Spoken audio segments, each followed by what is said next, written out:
Elena had not spoken his name aloud in 3 winters until the cursor waited on the screen like an open hand. The kitchen stayed dark except for the laptop's thin light. She came down after midnight because the bed still held the shape of 2 people and the left side had gone cold. Through the window above the sink the rosebush that had gone wild along the fence stood silvered and still, its branches tapping the glass with each slow gust.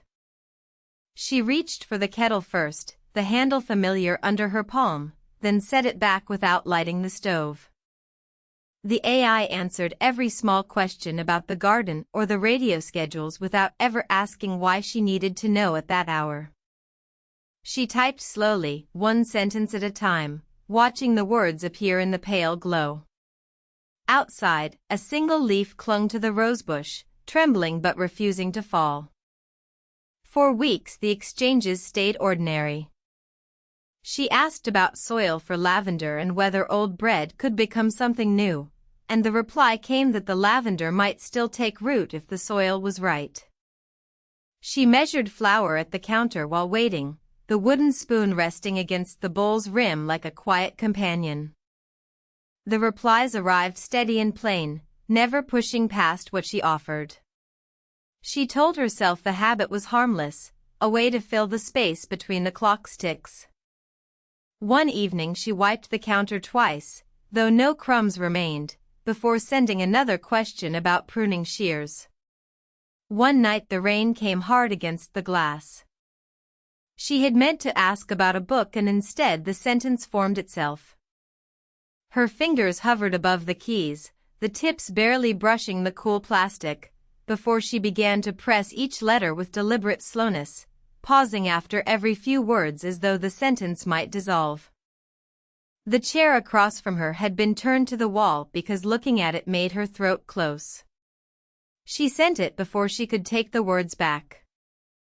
The next evening she stood in the doorway for several minutes, one hand resting on the frame, the laptop closed and silent on the table.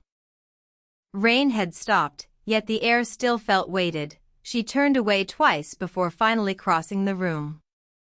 The answer did not try to comfort or explain. It only asked what she missed most about the person who once sat there. Elena's hand stayed above the keys for a long minute. Then she wrote about the way he used to hum while making tea and how the sound had been the first thing she noticed gone. The reply mirrored her exactly. The sound had been the first thing noticed gone. She kept typing after that. She told the screen about the second mug she still reached for each morning and the gloves left on the shelf with dried mud on the fingers. The radio presets remained untouched, their stations never changed since the last time he had set them. Nothing was fixed by the exchange, yet the words no longer sat like stones behind her ribs.